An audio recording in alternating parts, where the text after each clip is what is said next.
Hello and welcome to this April's ICAAR update. I'm Jared Ruth, your president of the Iowa City Area Associations, and I'm here with our CEO, Megan Flewellen. Today we're covering Fair Housing Month, that's this April, as well as some upcoming events like the YPN Bags Tournament, some volunteering opportunities like our free lunch program, and much more education, lunch and learns, and more. Let's get into it. Okay, so we have some updates to the MLS, Megan, and a lot of these involve the statuses that we use as practitioners. And I think the goal for everybody is how do we make it easier for the public to understand kind of what's going on with a particular property? So we have active under contract status, and we use this when we have an accepted offer and the seller still wants to continue showings, which is very common, happens all the time. We'll put those remarks that it's an accepted under contract status in the agent remarks. What else should be clearly defined? That is the big piece. If you have a listing that is under the active under contract status, you need to have the remarks state in the agent remarks that it is continued showing. You can add in as much more information as to like why or the parameters. But the big piece is that if it is active under status, there should be something in the remarks stating why. Absolutely. And that's similar to the subject to sale listings. We've decided to keep those under active status. Obviously, it's all what the client wants, what the seller wants at the end of the day. But we have the subject to sale under active right now. And the remarks in the agent section also need to indicate that it's a subject to sale, but you're continuing to show. Anything else on subject to sale specifically that we need to touch on? Nope, just wanted to kind of clarify because with the new active under contract status, we have gotten a few questions about subject to sale. So just like you said, whatever you and your client decide is best. If you want to keep a subject to sale property in active, that's fine. But just like active under contract properties, we still need to have information in the agent remarks stating why it is still active, subject to sale. That makes sense. And it's all tied to how do we inform people? How do we keep everybody consistent and make sure that if an agent or if a member of the public's inquiring about a listing, that everybody knows what that status or what the condition is.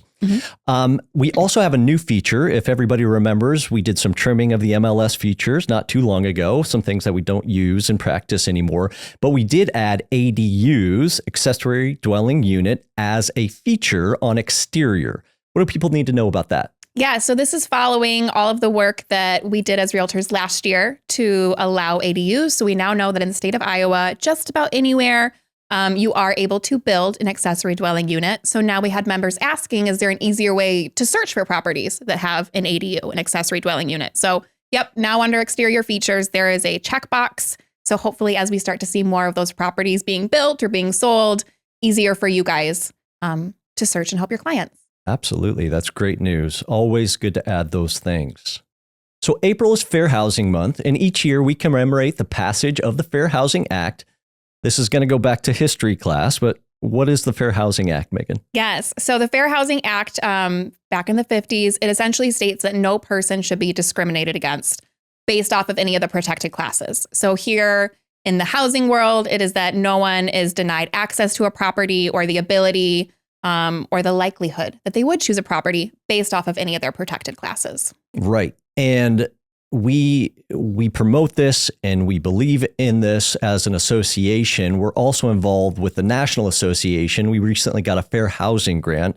How did that come about? Yes, NAR, Yes, so ICAAR was able to receive a fair housing grant, which is awesome because NAR ran out of their grant funds very early this year. So they're now taken. So glad we were able to secure one of those.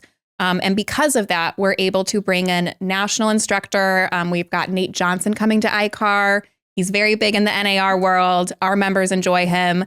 So yes, ICAAR is able to offer focus on fair housing. That is a fair housing class that satisfies the NAR fair housing training requirement. And we're hosting that this Friday, April 17th in honor of Fair Housing Month.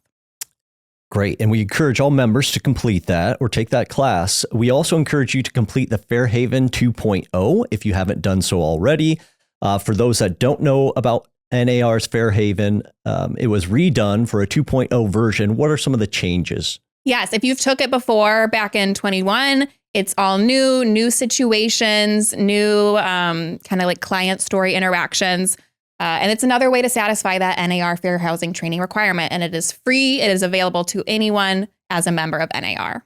Great. So April being Fair Housing Month, make sure you're taking advantage of these education opportunities, expanding your knowledge in the fair housing sector. Let's take a closer look at how our realtors are joining forces with the community here in our market. So we've always made it a priority to be involved in the community, whether it's our members or just the general public. So we're always there. People see our signs and people see our members out and about, and we continue that tradition, which is great.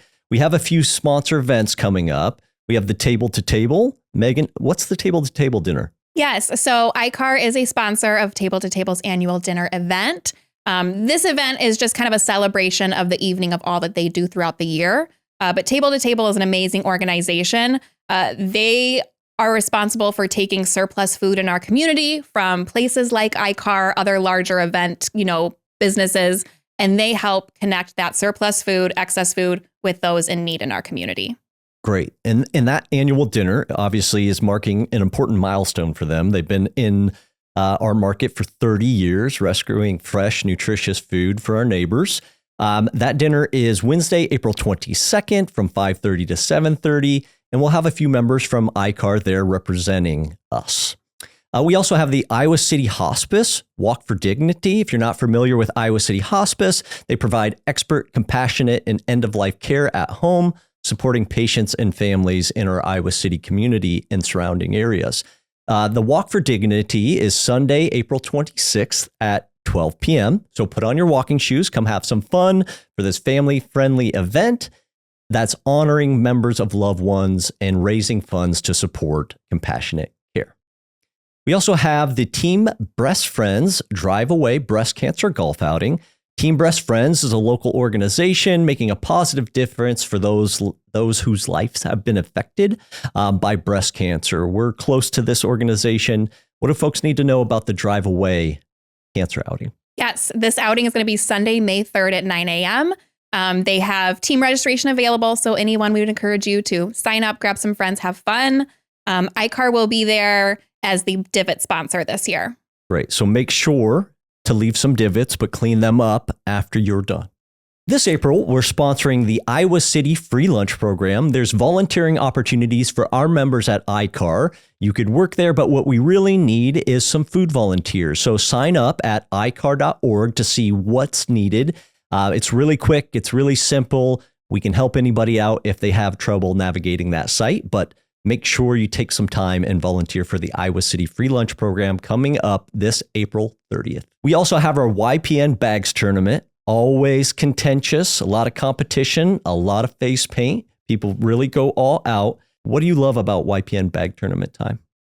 I love the members that we don't see every day that we get to come on out for this event. It really feels like a very collaborative, whether you are there as a volunteer on the YPN committee, if you're just there having fun, you registered to have a team, even if teams do fill out and you just want to join us, we've got raffles, we've got prizes, we've got food and drink. It's just a really fun day that we have a ton of members come out to. So would love to see, if you're watching this, come to the Bags Tournament. And we're back at Big Grove, which is always a good time. They have that nice grass space out there, and we kind of take that little corner for our membership. So our team registration will open very soon.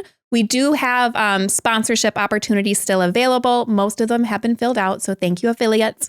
But we do still have some ACE sponsorships available for $150. So however you want to get involved, we'd love to see you at the Bags Tournament. This year, our beneficiary is Team Breast Friends, who we've been involved with in the past, a great local Iowa City organization that's helping make a compassionate difference for those people and those family of the people who have been affected by breast cancer. That's our beneficiary this year. So make sure you come out and support Team Breast Friends. Team registration opens April 29th. Just a reminder, it's $100 for a team of two, but that comes with a swag bag, 2 drink tickets, and a raffle ticket. Do we have any exciting raffles? We do. We have a Ninja Creamy that will be out there, and we also have a movie night set up. So like a projector screen in the backyard, all that good stuff.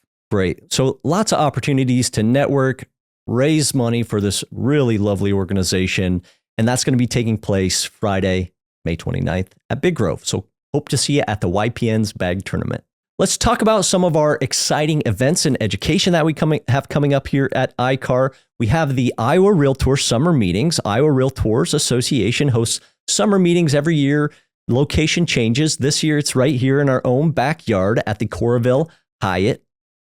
Tuesday, May 4th and 5th. There's CE opportunities, there's education, there's governance meetings. You can register at iowarealtors.com.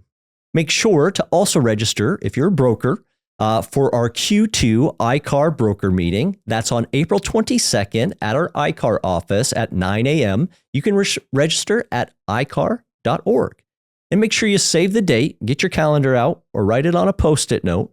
But ICAAR's inaugural is October 7th. Details to come. Hope to see you there. So April and May are CE opportunities coming up. We spoke about it earlier, but we have the Focus on Fair Housing. That's April 17th. Same day, also have Creating Housing Opportunities. If you attend the Focus on Fair Housing with Nate Johnson from NAR, that will fulfill your NAR fair housing requirement, as well as lunch will be served between those classes. So April 17th, Focus on Fair Housing and Creating Housing Opportunities, 2 in 1 day. Make sure you sign up. We also have a Lunch and Learn coming up, War Stories, Home Inspection Edition, and that's on April 29th. What would members be expecting from War Stories? Yes, we are bringing in a home inspector who has an entire career of horror stories. So we're kind of learning about what are prominent issues in home inspections? What are things that are red flags that will make it go wrong? How can you spot those ahead of time? And just kind of like learning by others' failures, what to expect, what to avoid when it comes to home inspections. And this will be a great class to attend because if you ever get the opportunity to have a coffee with an inspector outside of the industry, they have the craziest stories of the things that they've seen. Hundreds of houses, you can only imagine. That's April 29th. Lunch and Learn, Home Inspector War Stories. We have an additional Lunch and Learn coming up May 18th. The Historic Preservation District, we have local expert Jessica Bristow with the City of Iowa City coming in to talk about the Historic Preservation District. We work in this market. We all know those properties. We all know those street names. It's good to familiarize yourself with it so you can speak competently to your clients about it when you're showing houses there. She has great information. If you've never seen her speak, really recommended. That's 12 to 1 on May 18th. And our free law and ethics are on May 27th and May 28th. No surprise, those filled up fast. That class is full, but we do have an additional opportunity. Next law and update ethics are going to be on September 24th and September 25th. You can register for all of these classes at icaar.org. Guys, so spring is here and summer is fast approaching. Let's recap what we talked about. We have great events coming up like the YPN Bags Tournament, a great sponsorship opportunities for our members to be seen in the community. And make sure to check out our volunteering opportunity with the Iowa City Free Lunch Program, April 30th. Numerous education opportunities, home inspections, historic preservation. Check out these classes and all upcoming ICAAR classes at icaar.org. Thanks for watching, and we'll see you next time.